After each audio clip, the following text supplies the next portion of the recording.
Olá, estamos começando mais um primeiro podcast. Hoje estou aqui com o ex-prefeito de Embu das Artes, Chico Brito. Já gostaria de agradecer a sua presença.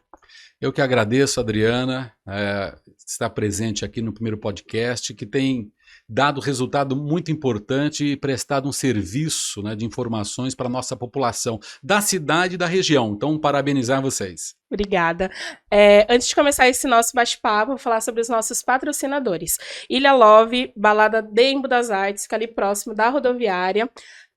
Programação completa sempre no Facebook e Instagram do Primeiro Notícias. Também quero falar sobre a Clínica São Bento, consultas, exames, faça seu check-up, as informações estão na descrição deste vídeo. Também a Lotus, você que precisa de massagens, diversos atendimentos, né, e cuidados, também as informações estão na descrição deste vídeo. E a Yuki Sushi, que fica localizada no Casa Branca, em Embu das Artes. Para quem gosta aí de um japa, fica a dica. Roda a vinheta.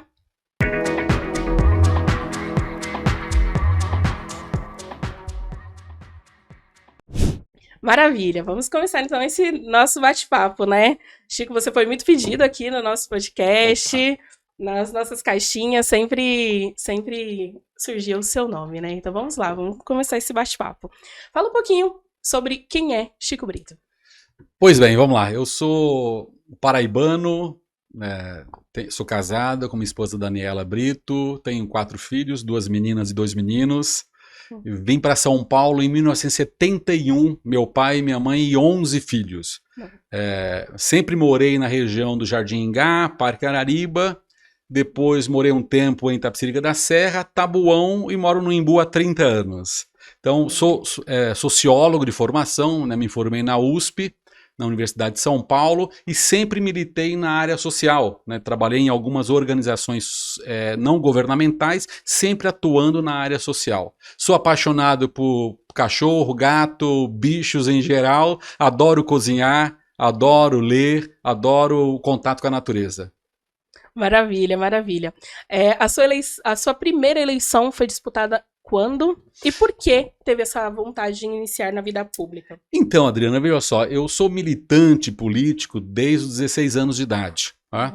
Sempre participei de campanhas, coordenando, né, sendo militante, e nunca tinha disputado nenhuma eleição. E em 2006 foi a minha primeira campanha a deputado estadual. Eu já era secretário no governo do Geraldo Cruz, né, secretário de Cidadania, e as lideranças falaram: Chico, você tem que sair candidato a deputado estadual.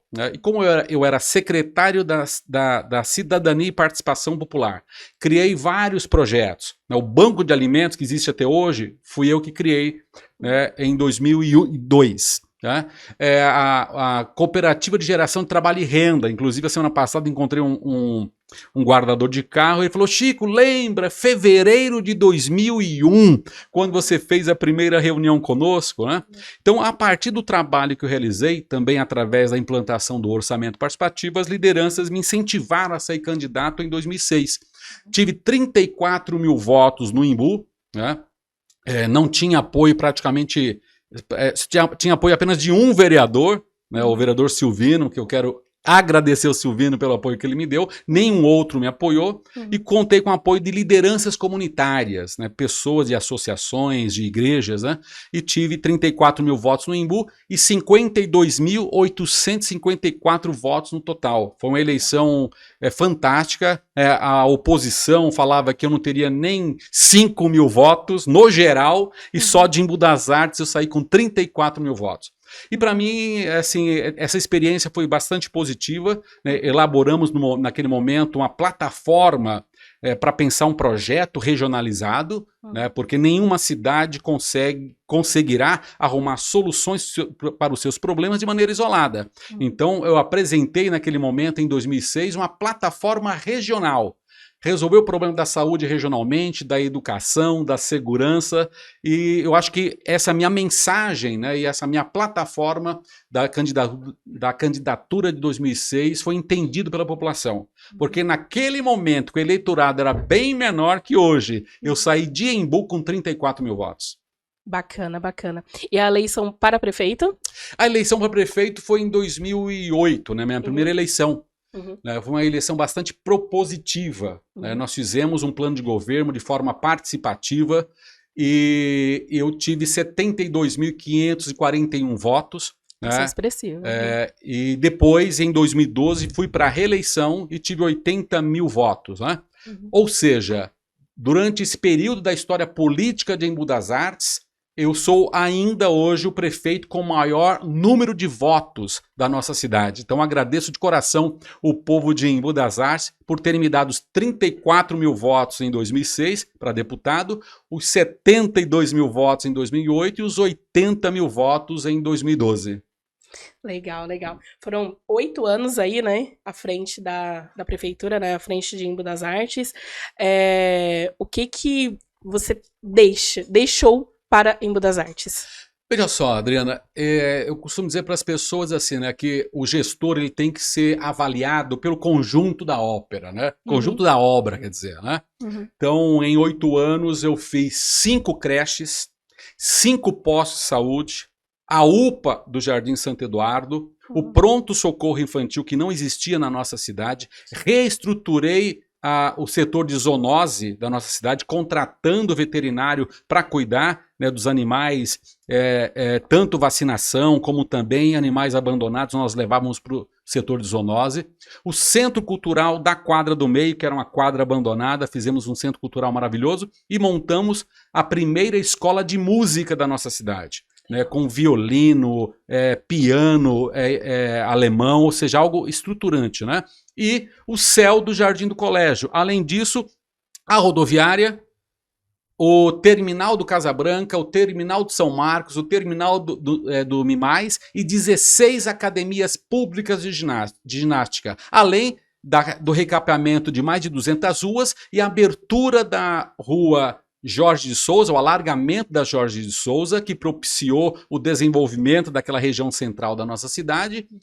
A Exaltino é uma avenida nova. Se não existisse a Exaltino, nós não teríamos nem os prédios da cooperativa e nem o galpão da Sequoia, que é um centro logístico, né? Sim. E mais a estrada das veredas ligando a Rotary com o Jardim São Marcos. Ou seja, foram mais de 300 obras na nossa cidade, né? E os projetos sociais, o restaurante popular, que eu tenho uma honra gigantesca em ter criado o restaurante popular, porque pessoas simples, né, ou até funcionários públicos da nossa cidade, né, que tem o dinheiro contadinho ali, pode fazer uma refeição decente hoje pagando R$4, aonde a pessoa vai comer. Hoje nem uma coxinha, nem um refrigerante, ela paga mais R$4.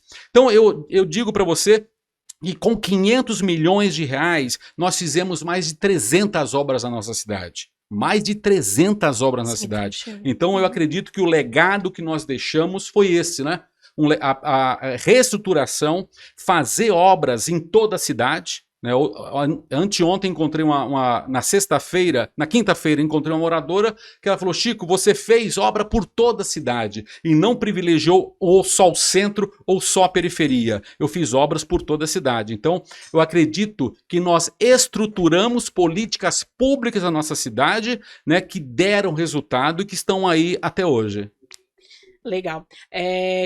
Quando você fala das obras, né, que foram feitas aqui, destacando a questão do Jardim do Colégio, né? Por que a decisão de colocar aquele grande, né, aquele grande espaço no Jardim do Colégio? Veja só, quando eu fui para Brasília conversar com então a ministra da Cultura, Marta Suplicy, um dos critérios era você escolher uma comunidade com um grande nível de vulnerabilidade social.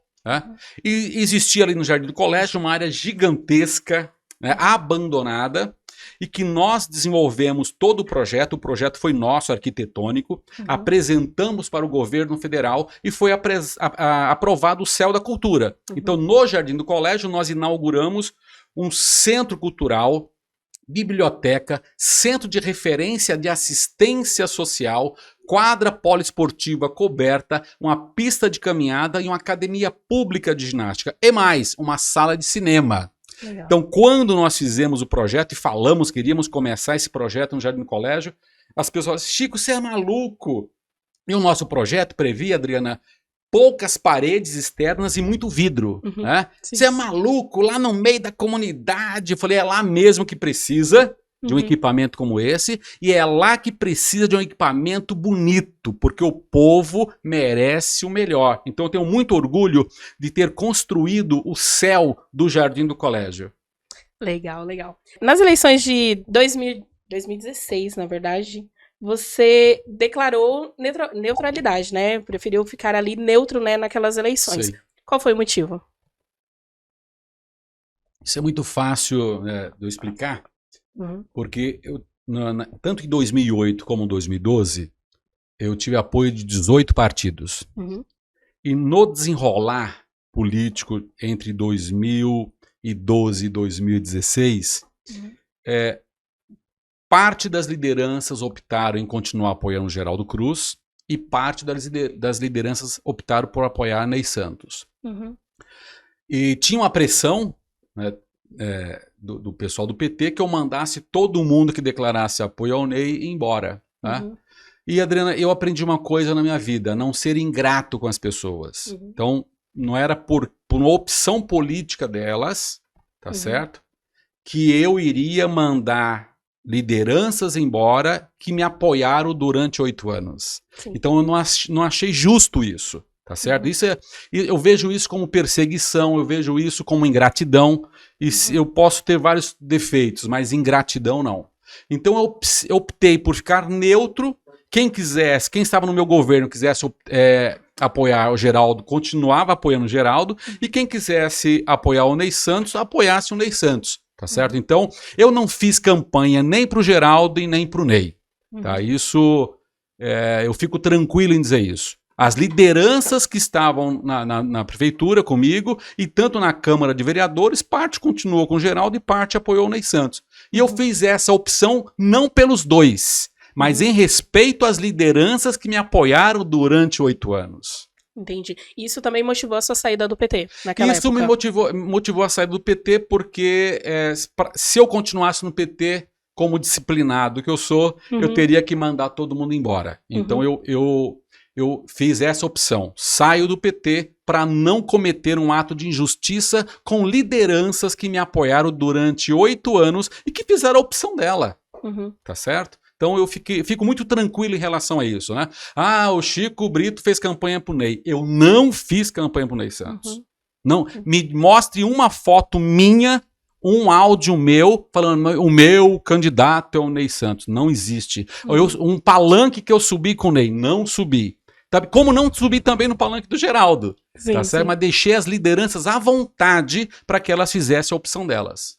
Legal, bacana. Você, na verdade, foi sucessor, né, do Geraldo. Tinha uma conversa para que tivesse esse apoio nas eleições de 2016? Criou uma indisposição entre vocês? Qual que é essa relação? Não, assim, não tinha acordo nenhum. Né? Se tivesse esse acordo, olha, Geraldo, né, você me apoia em 2008 e em 2016, né, eu te apoio? Não. Eu fico tranquilo em relação ao Geraldo porque eu carreguei o governo dele nas costas, né, procurei sempre ser fiel, trabalhava de domingo a domingo implantando todos os programas sociais da cidade. Tá? Fui chefe de gabinete dele e defendi o governo dele com unhas e dentes. Tá? E em 2010, quando ele saiu candidato a deputado estadual, eu apoiei o Geraldo. Tanto é que ele teve 131 mil votos. E se alguém falar, olha, esses votos são todos meus, eu não dependo de ninguém, está cometendo um equívoco. Tá? Você não tem voto só seu, você tem voto das lideranças. Tanto é que em 2014, quando eu não estava mais no apoio do Geraldo, ele caiu para 60 mil votos. Então, de 131, o Geraldo caiu para 60 mil votos. E o candidato que eu apoiei, que foi o João Leite, teve 59 mil votos. Ou seja, os 131 mil votos não era só dele. Sim. Tá? Então, teve uma indisposição. Isso é real. Tá? Porque eu acredito que o Geraldo ele queria voltar antes da minha reeleição. Ou seja, ele queria voltar em 2012 e eu falava, olha, se você estiver bem, e eu não estiver bem em 2012, eu seria o primeiro a falar, vai você, porque eu não estou bem avaliado. Mas pelo contrário, né? Eu fui reeleito com 80 mil votos. Então não teria por que abrir mão de uma reeleição, sendo que o governo estava super bem avaliado. Né? Então teve uma disposição, porque em 2013 eu fiz uma proposta para o Geraldo, né, que ele saísse federal, nós lançássemos outro estadual e nós nos juntássemos para fazer o sucessor. Né? Ele, infelizmente, não entendeu a proposta, né? Porque ele já tinha na cabeça dele que queria voltar a ser prefeito da cidade. Sim. E o meu projeto para o Geraldo, ele ir para a Câmara Federal, lançássemos um estadual, então nós teríamos um federal e um estadual. E se você fizer as contas, dá certinho. Ele teve 60 mil votos, o João Leite teve 59 mil votos. Se os dois fizessem uma dobrada, ele federal e o João Leite estadual, os dois teriam sido eleitos com mais de 100 mil votos. É matemática. E ele não entendeu essa minha proposta, achou que eu estava querendo mandá-lo para Brasília, porque o sonho dele era assim, era ser prefeito novamente. Mas o nosso sonho era, ele vai para Brasília, nós fazemos um sucessor do nosso time e aí nós continuamos ajudando o Embu. Eu sempre acredito, Adriana, que o projeto não pode ser pessoal. O projeto tem que ser coletivo. E a proposta que eu fiz para ele era de um projeto coletivo. Ele federal, apoiarmos um estadual e nós lançássemos outra pessoa do nosso grupo para ser o sucessor. E como ele que queria ser o sucessor, logo ele não topou ser o nosso federal. Né? Saiu o estadual e de 131 mil votos caiu para 60 mil votos. Então foi isso que aconteceu com desse jeitinho que eu estou contando. Legal. Tivemos algumas perguntas, né, da nossa caixinha, né, que colocamos no Instagram. Vou trazer essas perguntas, que o pessoal fica chateado quando não respondemos, não falamos as perguntas deles. Vamos lá, vamos controlar o tempo que eu quero responder todas. Maravilha.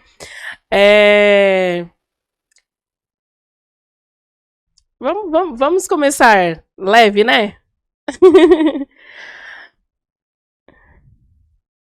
Aprova ou não o governo Ney Santos? Eu não aprovo. E não aprovo por dados muito concretos. Eu tinha 500 milhões de reais como gestor. E fiz, como eu disse no início, 5 creches, 6 postos de saúde, um pronto-socorro, mais de 300 obras.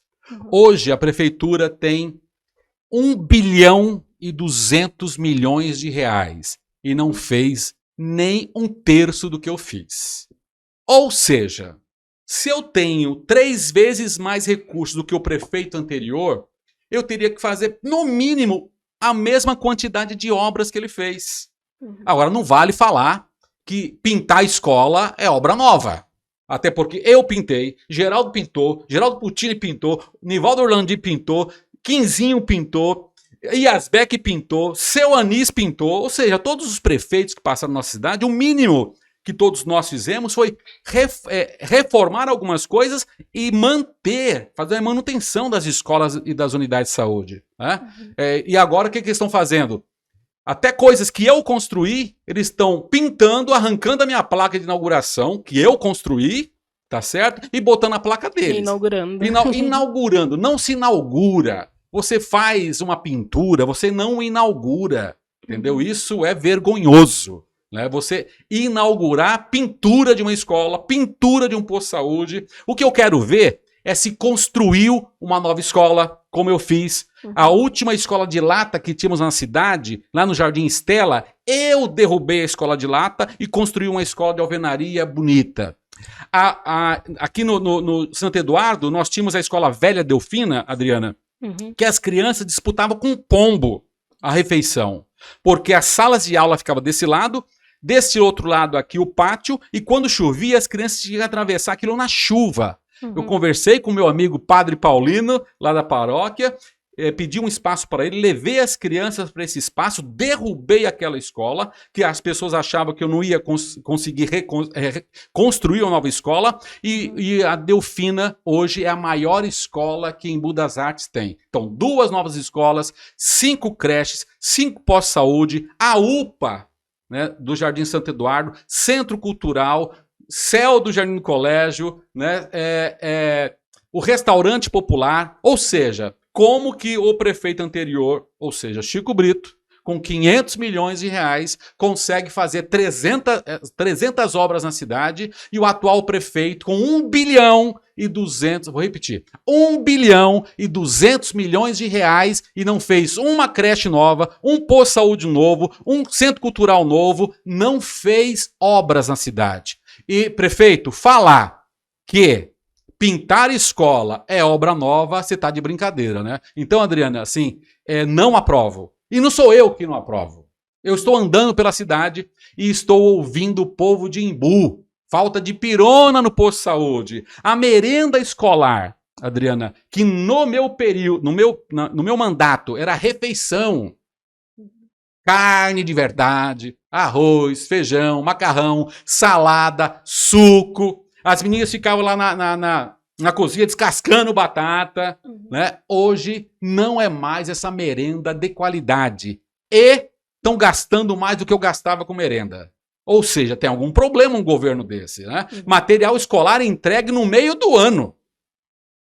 Né? Material escolar entregue no meio do ano. Isso sacrifica os pais que mandam a criança para a escola no mês de fevereiro, e até o kit chegar em maio e em junho, teve que comprar caderno, teve que comprar lápis, tá certo? Né? O projeto que eu implantei, o porta a porta, para transportar as crianças, né? Que eu que criei esse projeto, como que era antigamente? Tinha um ônibus que ficava parado no bairro, e as crianças, debaixo de chuva ou de sol, tinham que ir até aquele ponto, com chuva ou sol. O que eu fiz? Com o mesmo recurso, Adriana, eu criei o projeto Porta a Porta, micro-ônibus e vans, com monitor, porque anteriormente ao meu governo era ônibus e um monitor para tomar conta de 45 crianças dentro do ônibus. Impossível. Sim. Então, eu mudei o projeto, com o mesmo recurso colocamos vans, essas vans transportando as crianças com cinto de segurança, porque nos ônibus não tinha cinto de segurança para as crianças, e pegando a criança, Adriana, na porta de casa, levando para a escola e depois voltando para a porta de casa. Esse projeto também, por exemplo, lá na Itatuba, um pedaço de Itatuba, um pedaço da Ressaca, as mães criticando. Né? Não é mais porta a porta, não é mais ida e volta, ou vai ou volta. Então não tem mais esse projeto atendendo essa quantidade de crianças. Tá? Então, respondendo, não aprovo. E não sou eu, é o povo de Imbu que não aprova o governo de Facebook. Certo. Chico, antes de passar para a próxima pergunta, eu só gostaria de que você contasse um pouquinho da história da escola de lata. Que pode ser que algumas pessoas não lembrem, né? Não saibam. Na década de 70, né, foram feitas muitas escolas de lata, né? De madeira. Eu cheguei a estudar numa escola de madeira lá no Parque Regina, do lado do Jardim Gá, e escolas de lata. E o Imbu, quando eu assumi em 2009, tinha uma escola de lata no Jardim Stella, que era um absurdo, Adriana. No calor, um forno, porque aquilo era de zinco, parede de zinco, teto de zinco. E na chuva grossa, as crianças não ouviam o que a professora falava, porque a chuva batia no telhado de zinco e era um barulho infernal, ninguém entendia nada. O que eu fiz? Tirei as crianças dali, levei também, alugamos um prédio, tá certo? E derrubei aquela escola de lata e fiz uma escola de alvenaria decente para as crianças. Né? Então, você vê, eu assumi em 2009 e ainda tinha escola de lata na nossa cidade. Sim. Ainda tinha a escola Delfina, no Santo Eduardo, né, que era uma escola de sítio, né, onde as crianças tinham que disputar com pombo a refeição. Né? Então eu sinto, né, com dever cumprido, isso é simbólico. Quantos governos não passaram pela nossa cidade e deixaram aquela escola de lata? E eu tive a coragem, tá certo? E a honradez de derrubar a última escola de lata, acho que do estado de São Paulo, e fazer uma escola decente para nossas crianças. Bacana. Próxima pergunta foi... O pessoal já está antecipando já, vamos falar daqui a pouquinho, né, sobre as eleições de 2022, né, mas o pessoal aqui na caixinha aqui já está falando de 2024, né, então... Vamos lá. A pergunta foi, quem será o próximo prefeito da cidade? Pois bem, veja só, nenhum político pode falar, eu serei o próximo prefeito da cidade, até porque a escolha é do povo, né? Se depender de mim, não é ninguém ligado a esse governo. Se depender de mim, não é ninguém ligado a esse governo. Porque ser alguém ligado a esse governo é dar continuidade ao desmando que nós temos na cidade hoje. Tá certo? Então, assim, o meu partido Cidadania irá apresentar o meu nome nas eleições de 2024. Tá? Eu estou dialogando com a população e espero, né, ter o apoio da população para ser o próximo prefeito da nossa cidade. Mas isso tem um processo longo ainda, tá certo? Então, lá em 2024, nas prévias, o Cidadania, que hoje estou no Cidadania, né, já tem 7 anos que eu saí do PT, estou no Cidadania 23, e irá apresentar o meu nome, né, para o governo da cidade de Embu das Artes, e que, para mim, colocaram o meu nome, e eu não era candidato, Adriano, eu não era, mas vendo o desmando, vendo o povo sofrendo, vendo a falta de remédio, de medicamento, vendo que não foi construído nenhuma nova habitação na nossa cidade nos últimos 6 anos e meio, eu resolvi aceitar o convite do meu partido, né, para que lá em 2024 eu apresente o meu nome para ser prefeito de Embu das Artes com muita honra. Bacana. Eu acho que também essa questão das pessoas falarem tanto de 2024, né, recentemente, faz alguns meses, né, teve o processo, moveu-se, né, um processo aqui na cidade e com a possibilidade, né, de ter novas eleições ainda neste ano. E muitas pessoas também falam, né, que nas últimas eleições, a reeleição do prefeito Ney Santos foi motivada por uma divisão da oposição. Você, mesmo fora, você acredita, né, que tenha acontecido isso naquela eleição? E como que ficaria esse cenário para estas eleições? Você teria esse diálogo com outros candidatos? Tem duas perguntas dentro da sua fala e eu quero abordar as duas coisas. Primeiro, aconteceu um fenômeno sociológico, né, e político no Brasil e no mundo, mas vamos falar do Brasil. A pandemia, né, que nós estamos ainda convivendo com isso, de maneira mais branda, mas ainda convivendo, trouxe para as pessoas uma insegurança gigantesca. Gigantesca. E a pandemia, né, todo mundo encolhido dentro de casa, as únicas pessoas que apareceram foram pessoas ligadas ao poder público, por questões óbvias. Né, só faltava se esconder. Né? Então, a minha análise é que muitos prefeitos foram reeleitos por conta da pandemia. A oposição teve que se encolher, obviamente, porque não podia fazer reuniões, não podia bater de porta em porta, e aí quem estava no governo fez algumas ações, né, que eu acho que foram corretas, do ponto de vista de saúde pública. Montar os hospitais de campanha, né, então isso foi correto, né, aplicar o material, o líquido para desinfetar calçada, né, os espaços públicos, as praças, isso foi correto. O que não foi correto é você alugar uma tenda ultra, mega, hiper, superfaturada. Né? Então essa é uma outra questão. Mas de qualquer maneira o povo não estava sabendo dessas coisas no momento. Então a pandemia fez a oposição se encolher e aí quem estava no governo entregando cestas básicas nas casas, né, que também é uma atitude correta, tá certo, se sobressaiu, tá? Eu acredito que se não fosse a pandemia, o Ney não teria sido reeleito, tá certo? Porque a oposição teria mais condições de fazer campanha. E teve um problema também, Adriana, a oposição saiu dividida, né? O Geraldo saiu para um lado, Rosângela pelo outro, a Beth e o Natinha para o outro lado, o Sargento Ruas do outro lado. Porque se você pegar, é assim, ó, nós tivemos 60 mil votos brancos, nulos e abstenções, A oposição também juntando todo mundo 60 mil votos e o atual governo com 61 mil votos. Então, esse governo teve apoio de 1/3 da população. 1/3 do eleitorado. 60 mil pessoas falaram nenhum nem outro. E 60 mil diluiu entre a oposição. E a oposição não teve a habilidade de se unir. Acho que o projeto pessoal deles falou mais forte do que o projeto da cidade. Tá certo?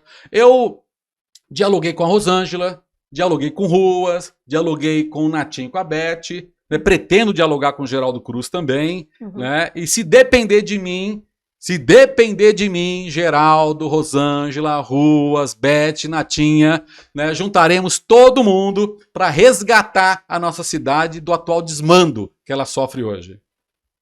Maravilha. Vamos lá.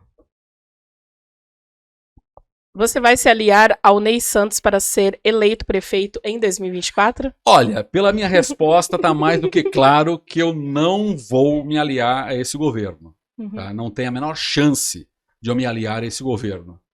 E se tem uma coisa que para mim é importante, Adriana, é assim, quando eu me posiciono e estou deixando claro, estou deixando público nas minhas redes sociais, né, qual é o meu posicionamento. Nós vamos resgatar a nossa cidade, porque com 1,2 bilhão de reais, esse governo fez muito pouco. Pintura de escola e rotatória é pouco para quem tem 1,2 bilhão de reais para usar. Certinho. Foi perguntado, você está ou não inelegível? Essa pergunta é maravilhosa. Vamos lá. Primeiro assim, ó. Quem anda espalhando por aí que eu estou inelegível não tem a moral para falar isso de mim. Por quê? Com prisão decretada em 2016. Caçado umas 10 vezes. Tá? Com a liminar, um habeas corpus para ficar aí. Então não tem moral nenhuma para falar de mim. E eu quero explicar para todo mundo o que é, né, qual é o processo que eu estou resolvendo, né? Veja só, primeiro assim, ó, todo gestor público, Adriana, ele fazendo tudo certo, sempre vai ter algum problema. Sim. Por quê?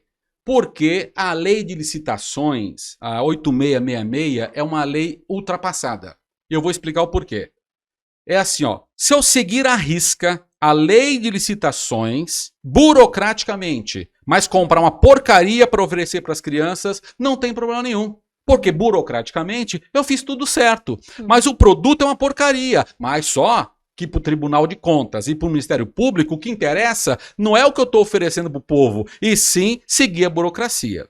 Sim. Pois bem, em 2009, quando eu assumi, eu peguei a seguinte situação na saúde. Nenhuma unidade de saúde era informatizada. E o que isso provocava? A prefeitura, tanto o prefeito como a secretária de saúde, não conseguia enxergar os estoques das unidades básicas. Então tinha unidade que tinha dipirona até o teto e outra unidade que faltava dipirona. Como você não enxergava onde tinha, onde não tinha, aonde não tinha, a prefeitura fazia uma compra nova, uma carta convite pagando mais caro. E aonde tinha, e ninguém sabia que tinha estoque até o teto, vencia medicamento. Então eu contratei. E outra coisa, na dispensação do medicamento tinha muito problemas, né? Não, é óbvio, né, que era uma minoria, mas existia, né, daquela pessoa que fazia a dispensação do medicamento e que, olha, se eu gostava de você, você podia levar 10 caixas de medicamento, se eu não gostava, ou seja, não era nada republicano, tá certo? E não tinha farmacêutico em todas as unidades, porque quem dispensa é farmacêutico. Né? Se não fosse para ter farmacêutico, as farmácias não teriam, além do vendedor de remédio num balcão, um farmacêutico responsável pela farmácia. Então, o que eu falei para a secretária? Eu juntei secretário de administração, secretário jurídico e secretária de saúde, e disse para eles: elaborem uma licitação para contratar uma empresa para nos ajudar a fazer uma gestão, né, da assistência farmacêutica, esse é o nome. Né? Então, foi feita uma licitação, várias empresas disputaram, uma empresa ganhou. E qual que era o nosso escopo, né, da licitação? A empresa tem que informatizar todas as unidades, colocar um farmacêutico em todas as unidades. Para dispensar o medicamento, o munícipe tem que apresentar uma receita, e essa receita ela é retida, para você ter o controle. Dispensei uma caixa, né, de dipirona. Opa, para quem? Para o seu José do Jardim da Luz. E aquela receita ficava. Tá certo? E antes não tinha esse controle. Né, dispensava remédio sem receita até. Né? Isso é uma coisa. E a outra coisa, ao informatizar as unidades, eu enxergava aonde estava sobrando e aonde estava faltando. Então, no lugar da prefeitura fazer uma nova compra daquele medicamento, a secretária de saúde entrava no sistema de informática e via que na unidade X tinha bastante medicamento. Então, no lugar de sair comprando por aí, pegava daquela unidade e levava para outra unidade. Isso, Adriana, chama-se gestão da assistência farmacêutica. Sim. Pois bem, com isso, nós passamos a economizar R$400 mil por mês. Significativo. R$400 mil por mês. O que aconteceu? O Tribunal de Contas da União fiscaliza todos os projetos da prefeitura. Governo federal mandou dinheiro para a prefeitura, alguém do tribunal vem para fiscalizar. Não é porque tem coisa errada, é a rotina deles. Tá? É a mesma coisa o Tribunal de Contas do Estado de São Paulo. O representante do Tribunal de Contas da União veio, pegou uma amostra das notas fiscais e fez os cálculos dele com uma amostra e colocou lá no relatório dele que nós estávamos pagando 16% mais caro. Beleza. Aí o que ele fez? Pegou aquele relatório, mandou para o Ministério Público Federal, até porque era um recurso federal. O Ministério Público Federal mandou para a Polícia Federal. E a Polícia Federal instaurou um inquérito. Um representante da Polícia Federal veio até a prefeitura, nos pediu toda a documentação daquele contrato. Fornecemos, o secretário de administração forneceu todos os documentos, eles levaram esses documentos e a Polícia Federal contratou um perito especialista em contrato na área de saúde. Pois bem, um ano depois, né, o próprio laudo da Polícia Federal apurou que nós economizamos 50% em relação ao que era feito anteriormente ao meu governo. Então nós tínhamos dois apontamentos do Ministério Público Federal. Que estávamos comprando remédio superfaturado. O próprio laudo da Polícia Federal comprovou que nós estávamos economizando 50%. Eu não disse para você que eu construí 5 novas unidades? Sim. Com essa economia de R$400 mil, eu consegui mandar remédio para essas novas 5 unidades. Então eu economizei e, gastando o mesmo recurso anteriormente, eu ampliei medicamento para mais 5 novas unidades. Aí, esse ponto, superfaturamento, o Ministério Público já deu baixa. Então não tem mais acusação de superfaturamento. Tá certo? Aí o Ministério Público continua insistindo numa tese de que nós não poderíamos contratar a mesma empresa por 5 anos, por 5 vezes. Né? Mas o que a promotora está com certa dificuldade de entender é que quando você contrata um serviço, você não precisa licitar todo ano. Tá certo? Né? Então, por exemplo, a prefeitura de Embu tem lá o sistema de informática na praça de atendimento, não tem? Tem. Sim. Ela não licita todo ano, porque é um serviço contínuo. Então, se é um serviço contínuo, você não precisa licitar todo ano.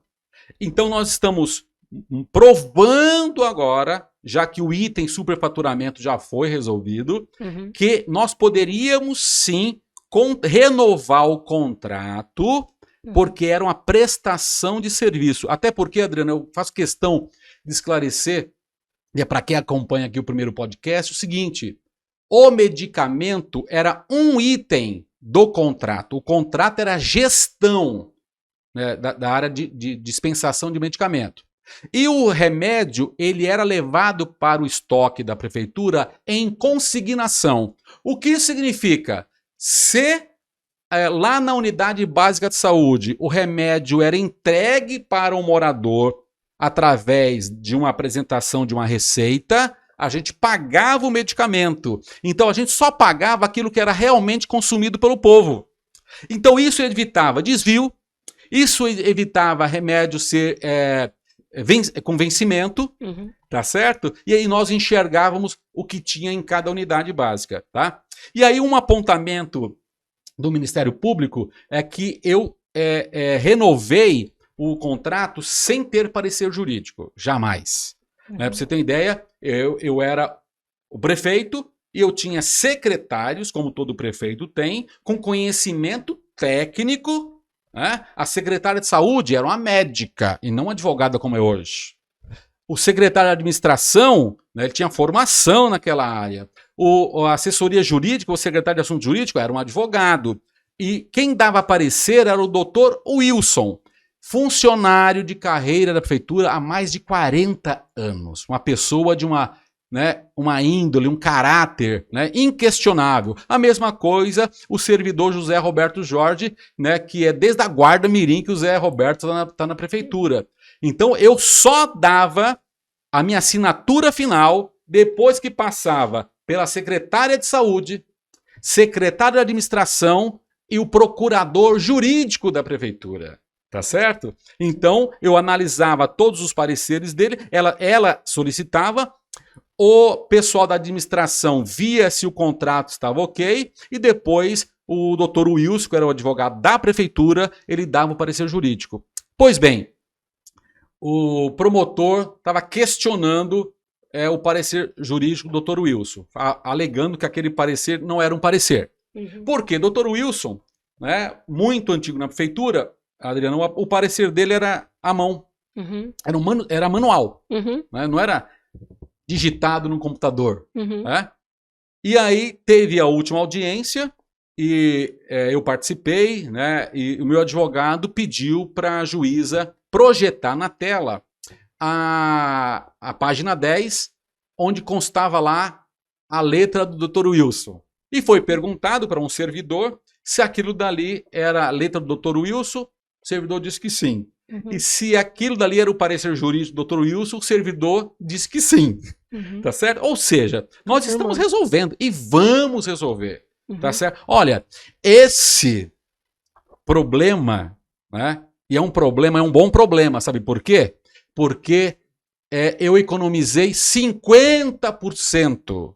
Diferente de hoje, que a Guarda Municipal tem todos os carros alugados e a Prefeitura hoje gasta 6 milhões de reais só com a frota da Guarda Municipal. O dia que essa empresa for embora, a Guarda Municipal não vai ter nem um carrinho de mão para empurrar.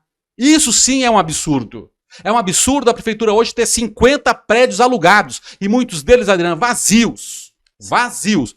O Procon, por exemplo, na minha época, estava dentro da Prefeitura para fazer a mesma coisa que faz hoje. Hoje, o Procon, nesse atual governo, não hoje, né, faz um tempinho já, está dentro de um prédio alugado. Aí a pergunta que eu faço é para quem? Se na minha época era dentro da prefeitura, nós não gastávamos dinheiro com aluguel e fazia a mesma coisa. Então isso sim é desperdício. Então esse problema que eu estou enfrentando, para mim eu enfrento ele de cabeça erguida, porque não tem uma acusação no parecer da Polícia Federal de desvio de dinheiro, diferente dos vários processos que esse povo que está na prefeitura hoje tem nas costas. Respondido. Uma coisa a dizer, voz da consciência? Eu quero ter uma pergunta para fazer. Primeiro, queria cumprimentar, né, falar que você veio do Parque Regina Jardingá, também nascido e criado lá. Sou um imbuense novo, há 1 ano. E coisas que quando eu cheguei no Embu das Artes, eu ouvi muito, foi sobre o governo Geraldo Cruz e do Chico Brito. Foram os dois recentes e melhores governos de Embu, que mais tiveram mudança, etc. Você mesmo falando pelas suas obras e projetos, deu para entender a grandeza de tudo que foi o seu governo. Em números, isso já é fato. Eu queria que você pontuasse aonde foram alguns erros do seu governo, ao seu ver? Onde você acha que poderia ter feito melhor? Onde você acha que poderia ter melhorado a situação? Ou não fez? Ou algo que não deu para fazer? Queria que você pontuasse algo isso, porque eu não conheço o governo em si, Sim. mas a população em si que escuta a gente conhece. Eu queria que você pontuasse algumas aos seus olhos. Legal, vamos lá. Eu acho que uma das coisas que eu faria diferente hoje foi a questão dos portais da cidade. Né? Uhum. Porque eu acho... Você acha não? Eu avalio como importante a cidade ela ter os marcos das entradas. Uhum. Né? E a nossa cidade ela tem aí 8 divisas, né? 8 pontos de divisas. Né? Uhum. E o meu sonho era fazer um marco, né? A pessoa vai entrar pelo Parque Fernando da Macedônia e ter lá, tô chegando em Embu das Artes. Uhum. A pessoa chegar lá por Cotia, lá por Itatuba, tô chegando em Embu das Artes. Entrar pela Capoava, tô chegando em Embu das Artes. Entrar ali pelo Parque Pirajussara, né, pelo Castilho, tô chegando em Embu das Artes. Uhum. E nós fizemos, né, um processo. Os artistas naquele momento manifestaram um desejo, os artistas de Embu, de fazer o projeto. Né? E o que aconteceu é que eu estava dialogando com alguns artistas e que depois eu descobri que eles não representavam o conjunto dos artistas. E o erro que eu cometi foi achar que aquelas pessoas eram representantes do desejo da maioria dos artistas. Uhum. Né? A minha ideia era contratar um outro artista, né, que tem obras na ONU, na Catedral de Aparecida, né, que é alguém, né, extremamente conceituado, e eu gosto muito das obras dele, do Adélio Sarro. E aí, por pressão desses artistas, que depois descobri que eles não representavam a maioria, eu acabei cedendo e fiz um concurso interno. Né? Alguns artistas ganharam esse concurso, porém, eles abandonaram o concurso. Uhum. E aí eu tive, né, que acabar contratando outros artistas. Né? E aí, infelizmente, não ficou do agrado.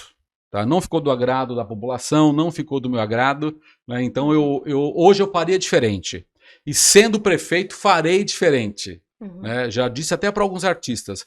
Vou ouvir todos num fórum, numa assembleia de artistas, para não correr o risco de achar que aqueles que chegam até mim representam a maioria. Porque, infelizmente, é uma classe muito dividida, um segmento muito dividido. Então, eu avalio que esse foi um erro que eu cometi e que jamais cometerei. Tá? Porque né, essa questão dos portais, por exemplo, é algo extremamente importante. Né? Uma outra coisa que eu avalio que eu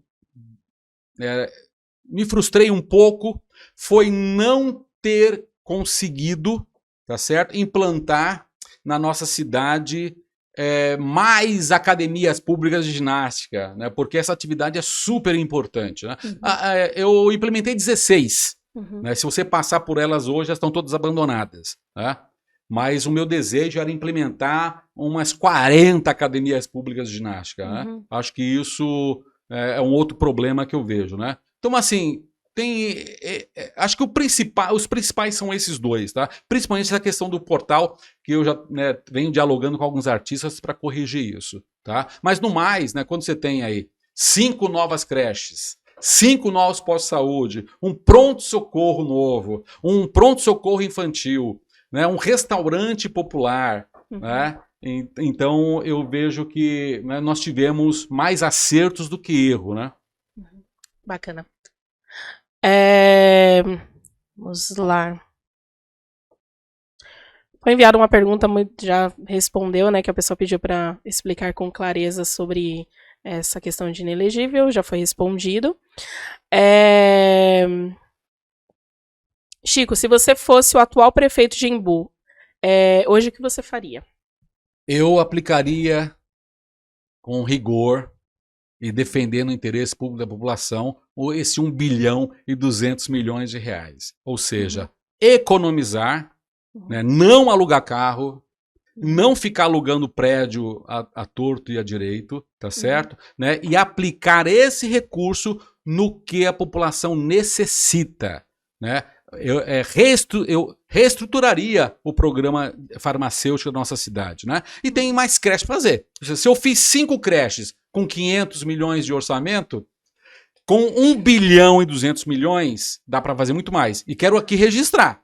Não vale quem está aí no governo atual falar que inaugurou Itatuba, porque eu deixei ela 90% pronta. Não vale falar que fez a UBS do Santa Emília. Deixei também 70% pronta. Agora, a única creche que eles vão entregar é que a cooperativa do Aprígio vai fazer no Esplanada. A única posto de saúde novo que eles vão fazer também é que a cooperativa vai fazer em contrapartida ao empreendimento deles. Não agora, é projeto da prefeitura. nova, com recurso da prefeitura, ou dinheiro que buscou no governo do estado de São Paulo, ou que buscou em Brasília, não tem nenhuma.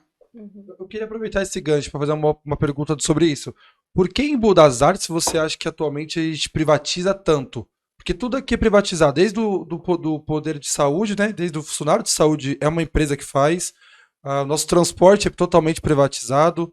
Sempre a empresa que presta serviço para a prefeitura, mesmo com esse orçamento gigante de 1 bilhão, não consegue ter mais seus próprios mecanismos naturais de si mesmo. Por que você acha que há esse problema? Bem, só, eu vou dizer uma coisa para você. Eu não sou...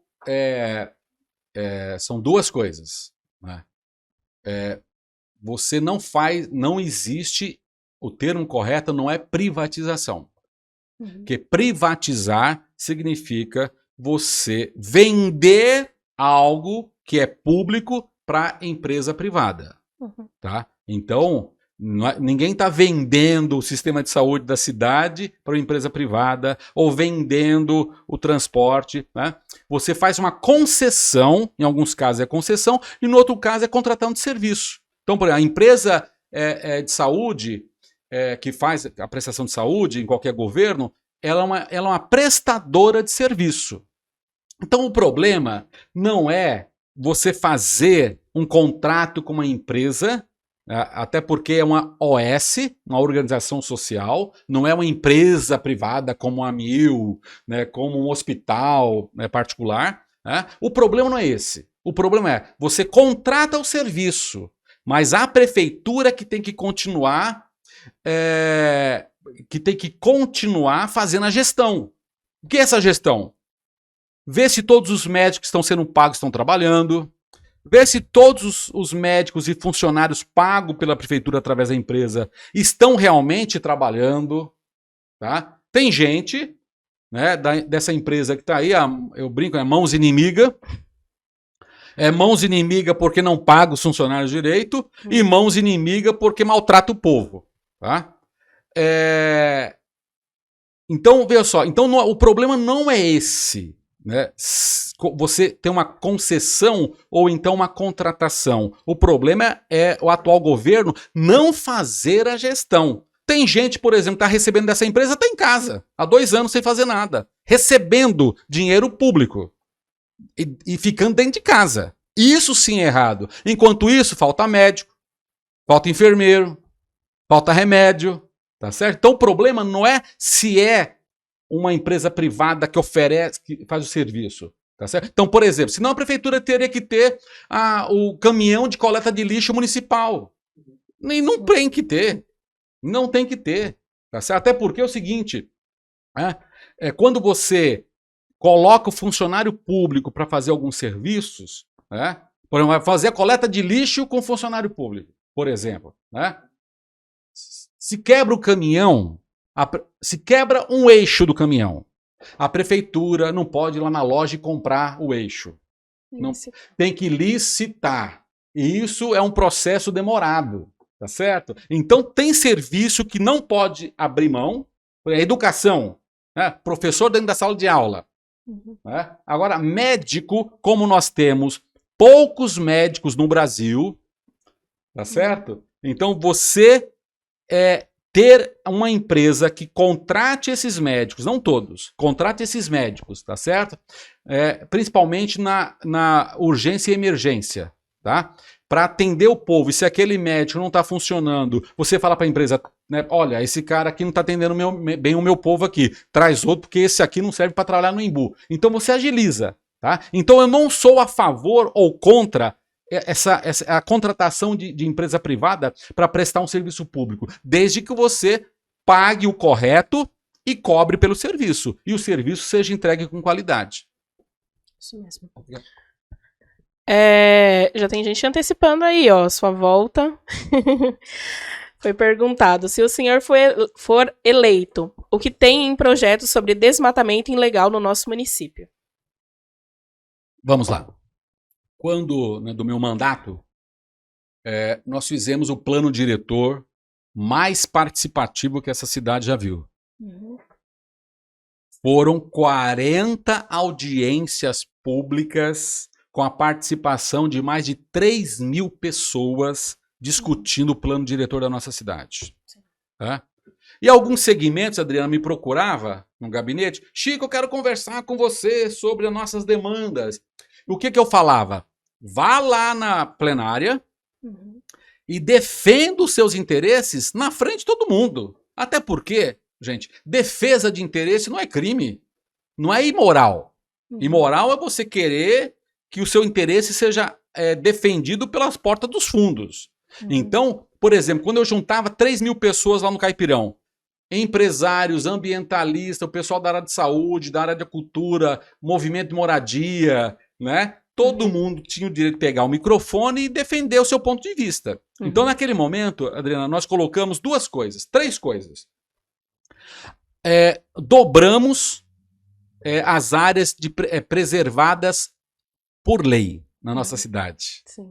Então, aumentamos a área de preservação legal na nossa cidade.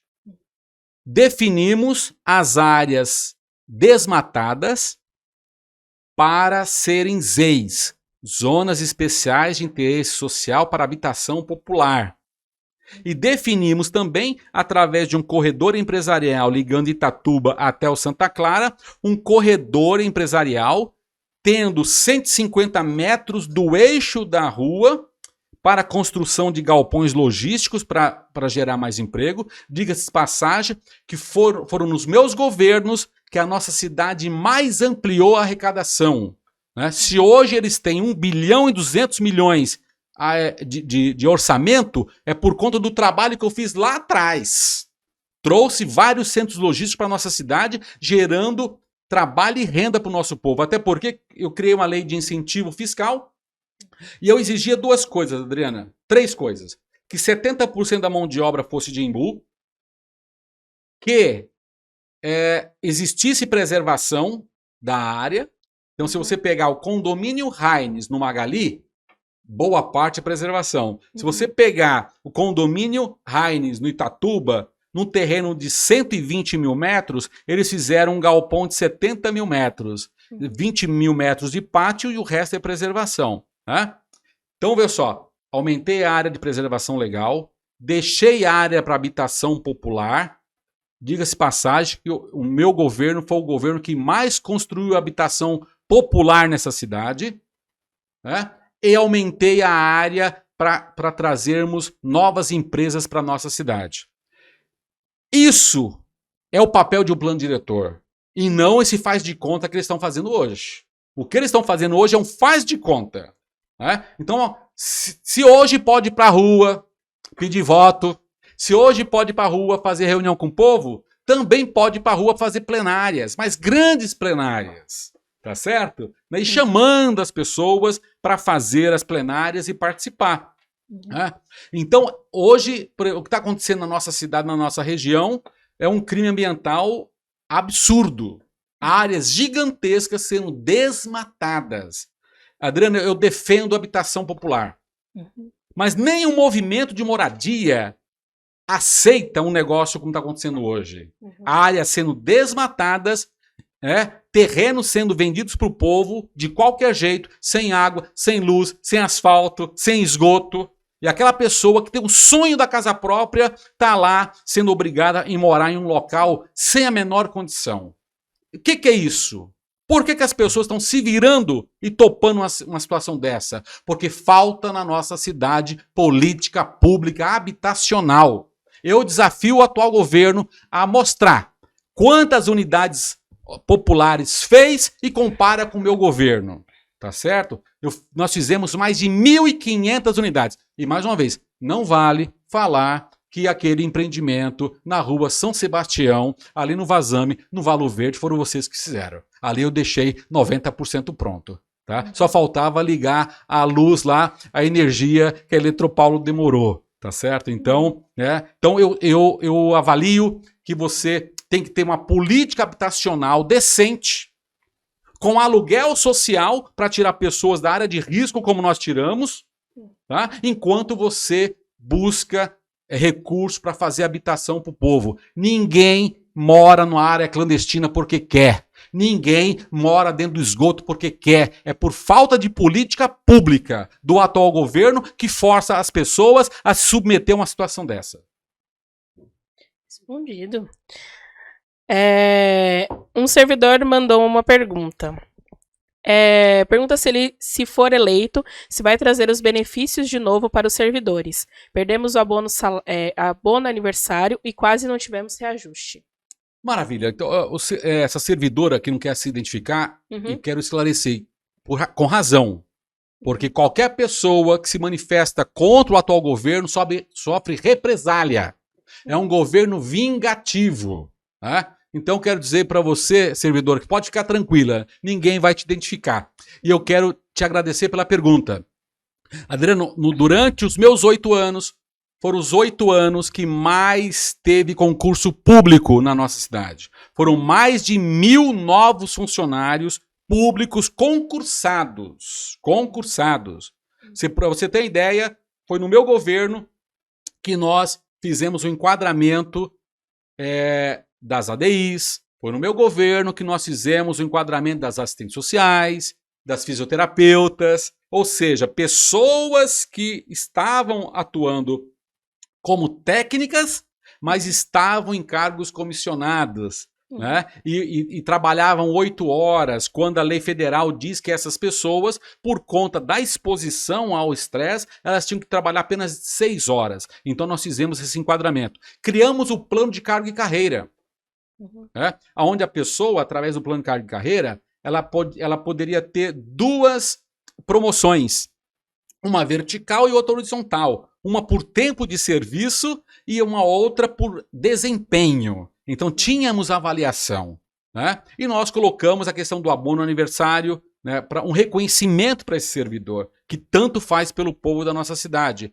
né? E todo ano tinha dissídio, todo ano tinha reajuste salarial. Você pega a nossa guarda municipal, por exemplo, já foi a guarda municipal melhor paga da região. E hoje ela está numa situação super difícil e complicada, né? Então, fazia 6 anos que a Guarda Municipal não recebia reajuste salarial, por exemplo, né? Além disso, Adriano, quero aproveitar e compartilhar com vocês que no meu governo, além de criar o plano de cargo e carreira, nós criamos a Previdência Pública Municipal. Por quê? Como que era antes? A pessoa se acidentava trabalhando na prefeitura. Um trabalhador que foi lá, trabalha com maquinário na rua. Tá? Aí a pessoa se machucava. Ela tinha que esperar o INSS, ela tinha que ir no INSS, esperar um agendamento com o médico, para aquele médico atender a pessoa, né, para depois mandar o papel para Brasília, né, para a Previdência lá em Brasília, para liberar o salário dela, que era cortado pela metade. Pois bem, o que eu fiz? Apresentei para os servidores uma proposta de previdência municipal. Para quê? Primeiro, para o servidor ser atendido imediatamente ao ocorrido na própria cidade. Ele não ficava 1 semana esperando atendimento. E por que isso é importante? Porque ele não ficava sem receber o seu salário sagrado para levar comida para dentro de casa. Primeiro ponto. E depois a aposentadoria, ele também resolvia na própria cidade e não ter que levar a papelada lá para um posto do INSS. Pois bem, quando eu saí, nós tínhamos no Embuprev 500 milhões de saldo. 500 milhões de saldo. Hoje tem um rombo de 500 milhões. Né? Rombo de 500 milhões. Com reparcelamentos. Dizem as boas línguas que parte desse rombo é por conta que o prefeito, né, convenceu a direção do Embuprev, que a maioria é indicada dele, a investir num fundo de investimento fantasma. Que de cara já sumiu com 40 milhões dos funcionários públicos. Então o que eu quero dizer com isso? Né? Tá difícil achar um acerto desses caras, tá certo? Então, servidora, pode ficar tranquila. Se essa for a decisão do povo de Embu, lá na frente, quando o meu partido me apresentar o meu nome, e se eu tiver a honra de ser prefeito da nossa cidade novamente, você pode ter certeza que plano de carreira será aplicado, o dissídio e reajuste anual garantido, tá certo? E vamos voltar também com abono aniversário. Perfeito. Uma coisa voz da consciência. Queria fazer uma pergunta sobre que saiu uma pesquisa. Uma pesquisa não, né? Na verdade, uma enquete no Instagram, no jornal Primeiro Notícias. Certo. Que apontava algumas pessoas que a população desejava para a prefeitura, por caso houvesse novas eleições. Eu queria que você falasse um pouco sobre o tema, que já falou um pouco sobre a prefeitura, mas eu queria que você falasse mais sobre os seus candidatos, aspas, rivais, segundo a população. Rosângela ou Rafael Quintão. O que você também acha deles, espera deles? O que o Chico Brito vê os pontos positivos desses candidatos também, ou negativos? Olha só, todas as pessoas que querem o bem da cidade, eu vou dialogar. Todas, sem exceção. Né? Até porque a minha formação política, ela nunca foi sectária e radical. Né? Nunca foi. Né? Tanto é que em 2008 e 2012 eu tive apoio de 18 partidos, tá certo? Então todo mundo que queira o bem da nossa cidade, todas as lideranças políticas que querem o bem da cidade, eu vou dialogar, tá? E o melhor é que estejamos juntos, né, para resgatar a nossa cidade. Então, né, todo o meu respeito a Rosângela, ao Geraldo, ao Rafael, ao Ruas, ao Natinha e a Beth, né, pessoas que já me ajudaram muito, né? Então, eu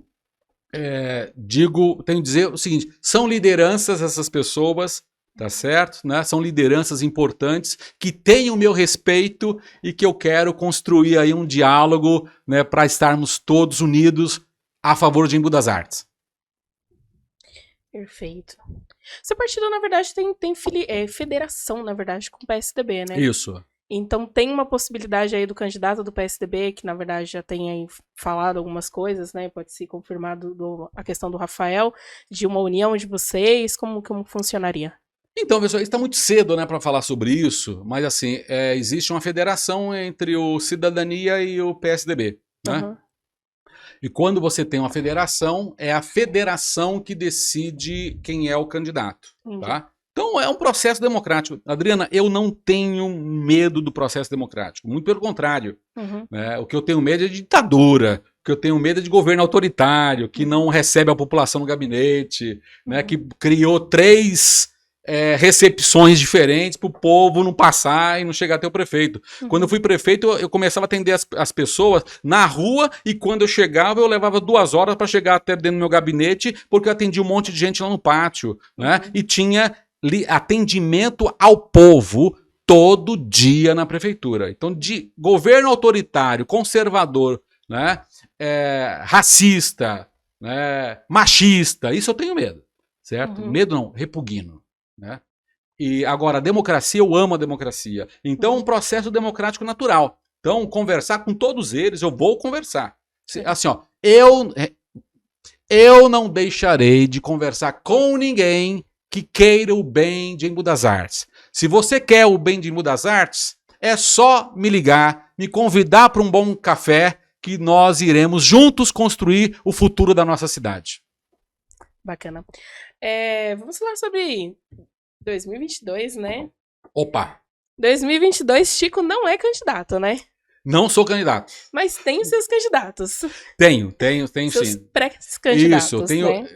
como eu disse, estou no Cidadania 23 e tenho como meu pré-candidato a deputado federal o Alex Manente, que já é deputado hoje, né, foi eleito em 2018, né, com 130 mil votos.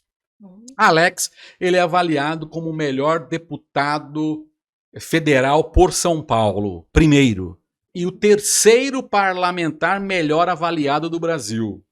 Então ele tem uma atuação muito forte, não falta em nenhuma sessão. O Alex, ele vai para Brasília religiosamente, tá certo? Então, com recesso, sem recesso, ele está em Brasília. Né? Agora, por exemplo, ele está numa pré-campanha. Né? Ontem eu falei com ele, falou: Chico, eu tô indo para Brasília, quando eu voltar na quinta-feira a gente conversa, né? Pessoalmente, né? Então é uma pessoa maravilhosa. E o Mário Lacerda é uma pessoa incrível também, um empresário com uma cabeça maravilhosa, municipalista. E o que significa ser municipalista? Significa a pessoa defender que o recurso fique na própria cidade. Porque é um absurdo, de cada R$100 que sai de Embu das Artes, apenas 25 volta para Embu. R$75 fica com o governo do estado e com o governo federal. E o Mário Lacerda, meu pré-candidato a deputado estadual, defende uma mudança da lei para que isso mude. Ou seja, R$75 fique na cidade e 25 vá para o governo do estado e o governo federal. Até porque, Adriana, quem resolve o problema da cidade é a própria cidade. A saúde municipalizada, a educação municipalizada, a segurança pública municipalizada, a assistência social municipalizada. Então é aqui que tem que ficar o dinheiro. E o Mário, ele defende isso, né? E o Mário e o Alex, eles têm como proposta para Embu das Artes alguns projetos interessantes. Além de me ajudar a trazer mais recursos para fazer creche, posto de saúde, centros culturais, área de esporte e lazer, tem 3 projetos estruturantes, né? O primeiro, me ajudar a articular com o governo do estado e com o governo federal a construção de um hospital regional. Taboão da Serra tem, Cotia tem, Itapecerica da Serra tem, e o povo de Embu é humilhado nesses hospitais. Porque acaba sendo a prioridade no HGP para quem é de Taboão, no HGIS para quem é de Itapecerica, o de Cotia para quem é de Cotia. E o Embu é uma cidade grande que merece e precisa do seu próprio hospital regional. E o terreno já tem, tá certo? O terreno, né? Eu não vou falar, senão vão me copiar, tá certo? Mas o terreno já é o terreno público. E já tem o terreno. Então, faltou o quê? Do atual prefeito, articulação, que já está aí há 6 anos e meio. Então já poderia ter feito uma articulação para trazer o hospital regional. Agora estão defendendo isso na campanha, tá certo? Né? Então o Alex e o Mário vão me ajudar a essa articulação e trazer recursos para isso. Segundo grande projeto, eu deixei lá em 2015 o projeto aprovado em Brasília para a nossa Universidade Federal Pública. A minha briga não é para trazer faculdade privada que as pessoas não conseguem pagar. A minha briga é para trazermos para a nossa cidade a Universidade Federal Pública e Gratuita. Que lá em 2015 eu consegui fazer uma articulação com o apoio de vários deputados e o Congresso Nacional aprovou várias universidades federais e uma para Embu, que era o mais difícil. Fazer o Congresso Nacional aprovar. Consegui isso. E a outra coisa, o terreno também já tem. Ou seja, né, faltou boa vontade do atual governo municipal para construir o prédio e ir para Brasília, ir para a reitoria da Unifesp para trazer a nossa universidade. Então o Mário Lacerda e o Alex Manente irão me ajudar a concretizar esse sonho da Universidade Pública Federal, que é de Embu e da região. E o terceiro grande projeto estruturante é o corredor empresarial ligando Itatuba até o Santa Clara, ligando ali com a BR. São 9 quilômetros de corredor empresarial.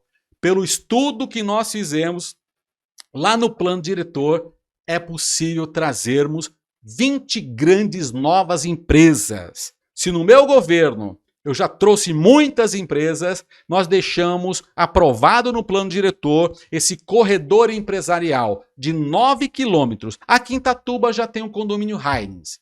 Lá no Santa Clara, o grupo Sanca e o Banco Pátria já estão construindo 2 galpões. Falta esse miolo. Agora, para esse miolo acontecer, o atual prefeito tinha que ter feito a pavimentação de uma avenida dupla, ligando esses 2 pontos. São 9 quilômetros, tá certo? Então, o Mário Lacerda, pré-candidato a estadual, e o Alex Manente, pré-candidato a federal, irão me ajudar a trazer recursos para pavimentar, e aí nós teremos pelo menos 20 grandes novas empresas e a geração de mais 15 mil novos empregos. Então, por isso, os meus pré-candidatos, Alex Manente, federal, e Mário Lacerda, estadual. Bacana, bacana. A escolha foi fácil? Escolher Alex e Mário? Viu só,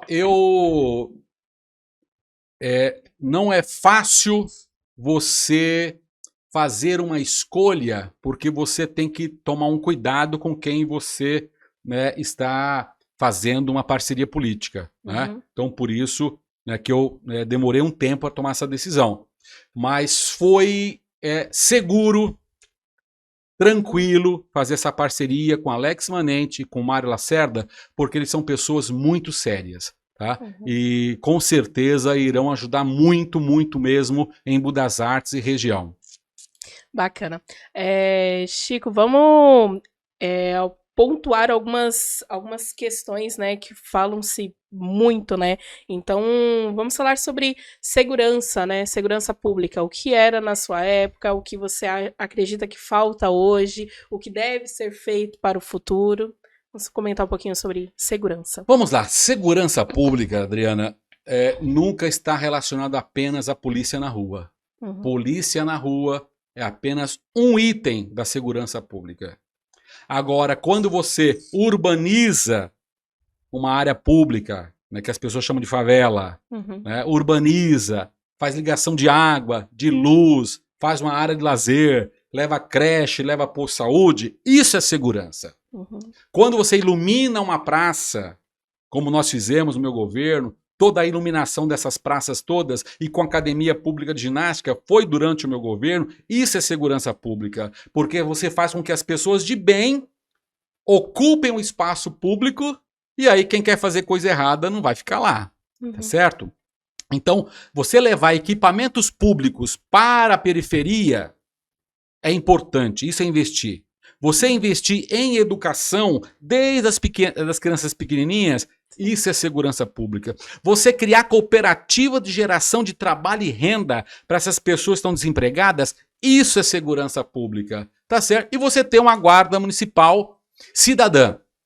Qual a diferença da guarda municipal cidadã das guardas que existem por aí? Né? Quando nós estávamos no governo, a nossa guarda ela era orientada a respeitar o cidadão, a cuidar do patrimônio público. Né? O que eu não concordo é com a filosofia de uma guarda violenta. Então isso eu não concordo. A guarda municipal não deve existir para reprimir o morador, o jovem negro, o morador da periferia. Né? Vocês viram o que aconteceu um tempo atrás, né, que filmaram alguém da guarda batendo num cidadão. Sim. Tá? Então a guarda não deve existir para isso. Mas, assim, quem está no comando, seja o prefeito, vice-prefeito, né, e o comando da guarda, que tem que trabalhar essa filosofia da guarda cidadã. Né? Então, a guarda municipal eu tenho um carinho muito grande, porque em 2003, se eu não estou enganado, 2002 para 2003, quando eu era secretário, quando nós criamos a guarda municipal, eu coloquei, né, o efetivo da guarda municipal dentro de um ônibus, rodei a cidade, todos os centros comerciais da cidade, entregando um convite para os moradores para ir à inauguração da guarda municipal. Então é esse sentido. Né? Então a nossa guarda municipal é maravilhosa, ela está sofrendo também, né? É uma represália absurda, discordou politicamente, muda o plantão do guarda municipal, né? Privilegia alguns em sacrifício dos outros, né? Então a Guarda Municipal de Embu, quero mandar um meu abraço, né? Que eu tenho uma admiração muito grande por vocês. Agora, o que falta, né? É essa filosofia de guarda cidadã. O que nós temos que ter é a cultura da paz e não a cultura da violência. Bacana. Chico, você já pontuou, né, algumas questões relacionadas à saúde, né? Mas algo que acontece aqui em Embu das Artes, em 6 anos, né, de mandato do prefeito Ney Santos, já se trocou de empresa muitas vezes, né? Então, acho que todos os anos trocam de empresa. Essa é a solução para resolver o problema da saúde? Essa, com certeza, não é a solução. Né? Porque o que você precisa é fazer um processo transparente para fazer um processo licitatório, contratar uma empresa que tenha competência técnica, que não é o caso, né, das empresas que passaram por aí pelo atual governo. Né? Tinha lá um jovem veterinário, né, coisa absurda. Sim. Tanto é que está com um problema gigantesco. Polícia Federal, prisão, né, dos diretores dessa empresa, né, ou seja, né, a saúde de Embu ela está no alvo aí da operação da Polícia Federal. Né. Então a solução não é essa, a solução é fazer um processo, né, transparente de contratação e exigir que a empresa bote gente para trabalhar. Né. Coloque gente para trabalhar. Né. Agora, se tem esses problemas, né, trocando a empresa toda hora, tem empresa que foi embora porque não recebeu. Né? Então, tem problema de gestão. Isso é problema de gestão. Enquanto isso, o povo sofre porque não tem médico lá no pronto-socorro. O povo sofre porque não tem especialistas no pronto-socorro, por exemplo, né? Nem na UPA. Né? Então, a solução é você saber contratar a empresa, né? E fazer uma gestão. Um contrato enxuto que dê conta, e se está chamando 40 médicos, que esses 40 médicos apareçam para trabalhar. Certo. Tem duas questões bem polêmicas, né, no final do seu mandato, que eu acredito que é interessante. Algumas pessoas não quiseram, acho que até por medo as pessoas ainda acabam não mandando perguntas, né, mas aí a gente chega a falar, pergunta isso, pergunta aquilo, certo. Enfim. Teve a questão do fechamento do pronto-socorro, do Vazame. Qual que foi, naquele momento, a sua decisão para ter... Porque dividiu, né, opiniões, né? E por que fechar o pronto-socorro do Vazame? Legal, vamos lá. Veja só, a saúde pública você tem a baixa complexidade, que é a atenção básica, os postos de saúde. E você tem a média complexidade, que são os pronto-socorros, tá certo? Então, nós tínhamos o pronto-socorro central e nós criamos o pronto-socorro infantil. Ampliamos e criamos o pronto-socorro infantil. E construímos 5 novas unidades básicas. E quando eu construí as 5 novas unidades básicas, foi com o seguinte objetivo, que a unidade básica ela faça aquele primeiro atendimento para evitar que os casos, problemas leves, cheguem no pronto-socorro, tá certo? Então, que o médico faça um diagnóstico correto na unidade básica para a pessoa já sair com encaminhamento para o especialista para não ficar toda hora voltando para o pronto-socorro. E criamos a UPA, né, que é um pronto-socorro grande. Né? Para você ter ideia, o governo federal, eu busquei recursos no governo federal, e era para construir 2.000 metros. E com recurso da prefeitura eu construí 4.000 metros. Eu dobrei o tamanho do projeto original. Tá? Então, para atender muita gente. Então, pronto-socorro central e o pronto-socorro lá do Santo Eduardo, que é UPA. E a ideia não era mudar, não era fechar. Né? Fechou o prédio do Vazame, não. Nós transformamos o Vazame, né, num centro de hospital-leito. Por quê, Adriana? A coisa mais triste, né, que acontecia era a pessoa ela ficar internada no corredor do pronto-socorro esperando vaga no HGP, no HGIS ou em Osasco. Então, a nossa lógica qual foi? Nós temos 2 prontos-socorros, fiz 5 novas unidades. Então, o que está pegando agora? É leito. Para que as pessoas possam ficar uma semana, ou 15 dias, ou 2 meses, 3 meses, num lugar decente. Sim. Então, para você ter ideia, quando nós transformamos o PS Vazame no hospital leito, nós criamos sala de UTI, que não existia na nossa cidade.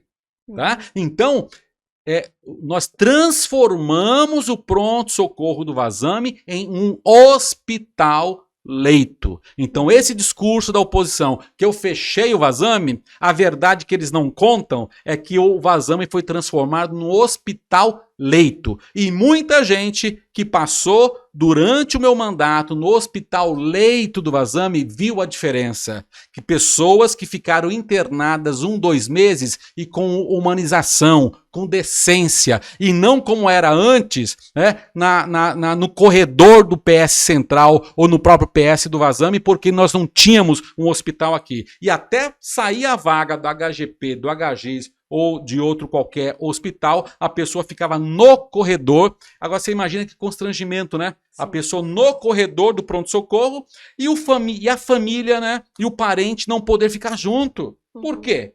Porque não dava para ficar no corredor. E no hospital leito do Vazame que eu criei, o familiar poderia ficar lá acompanhando, igualzinho um hospital particular.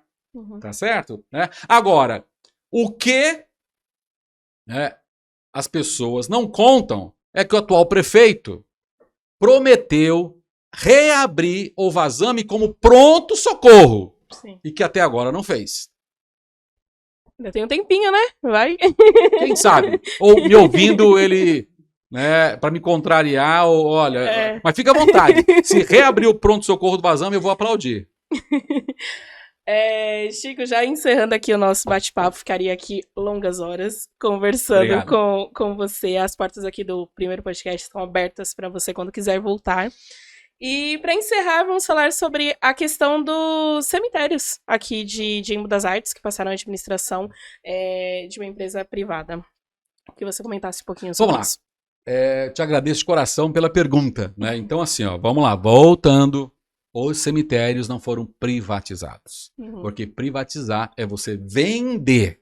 E eles não foram vendidos. Eles continuam públicos.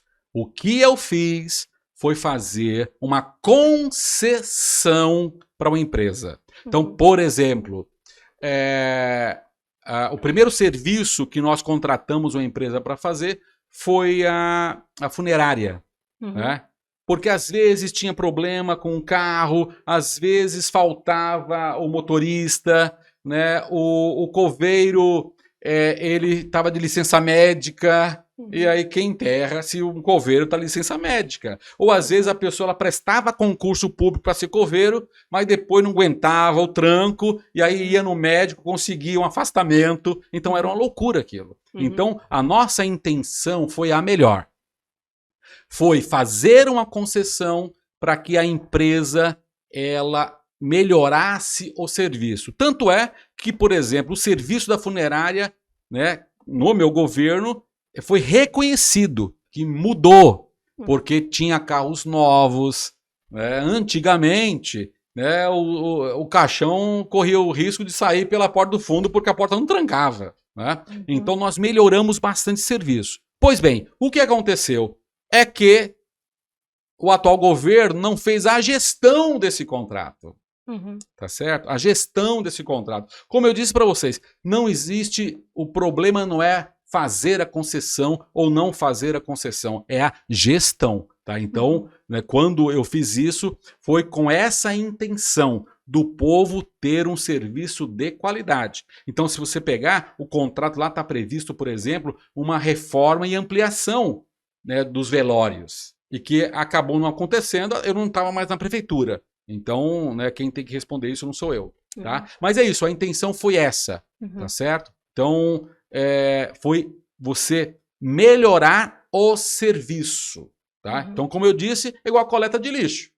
Né? Coleta de lixo, ela é uma concessão, uma contratação de serviço. A mesma coisa eu fiz lá com o cemitério também. Então a intenção foi melhorar a qualidade do serviço perante a população. Agora, tem que fiscalizar. Né? Então isso acabou não acontecendo no atual governo, que eles acabaram não fiscalizando e aí a empresa dá problema. Toda empresa, gente, toda e qualquer empresa que presta serviço para as prefeituras, se o governo municipal não fiscalizar, você pega, por exemplo, lá no Imbuema, lá no centro de Imbu, um bairro que já estava todo com bloquete. Vai lá, Adriana, e pergunte para o povo do Imbuema se precisava fazer o que o atual governo fez. Arrancou os bloquetes para botar asfalto. O povo lá não precisava de asfalto. Tem ruas que precisam de asfalto. Novas ruas, né, que precisam de asfalto. Então deixava lá o bloquete bonitinho como estava. O povo estava feliz da vida no Imbuema. Mais de 50 anos aqueles bloquetes lá. Né, super bonito. Aí arrancaram tudo e o que está acontecendo? A obra parada. Então é o seguinte, então a prefeitura que tem que fazer asfalto, não, a prefeitura vai lá, contrata uma empresa para fazer asfalto. Agora, se o serviço vai sair bom ou ruim, é a prefeitura que tem que controlar para fazer um serviço bem feito, entendeu? Então, senão a prefeitura vai ter que fazer tudo, né?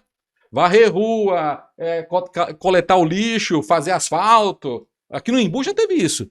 Já teve a usina de asfalto da prefeitura. Mas só que são outros tempos. Então tem serviço que a prefeitura não pode abrir mão. Mas tem serviços que você pode fazer uma concessão ou contratar uma empresa particular para fazer, tá? Então, repito, a questão não é fazer ou não fazer a concessão, é fiscalizar para que o serviço aconteça com qualidade. Perfeito, perfeito. Uma pergunta, voz da consciência? Por hoje é só. Por hoje é só. Chico, muito obrigada mesmo por ter aceito o convite, por estar aqui, bater esse papo, acho que foi bem esclarecedor aqui para as pessoas, e volte quando quiser, né? Eu que agradeço, né, todo mundo que acompanha aí o primeiro podcast, agradecer a Adriana, toda a direção, para mim é sempre uma honra dialogar, né, com quem faz comunicação de verdade no Brasil e comunicar com vocês. Quero te agradecer de coração e quero agradecer todas as pessoas, né, que estão nos acompanhando, né, e peço para vocês acompanharem minhas redes sociais, né, para que vocês possam dialogar comigo, né? Eu divulgo nas minhas redes sociais o meu celular, tá? E eu mesmo que atendo. Então pode entrar lá no meu Facebook, no Instagram, que tem lá o meu número, tá? Entre em contato e façam perguntas. Muito obrigado, Adriano, um grande abraço. Maravilha, chegamos ao final de mais um primeiro podcast, então não esqueça de seguir, compartilhar, se inscrever no canal, isso ajuda bastante. E ficamos por aqui. Tchau, tchau!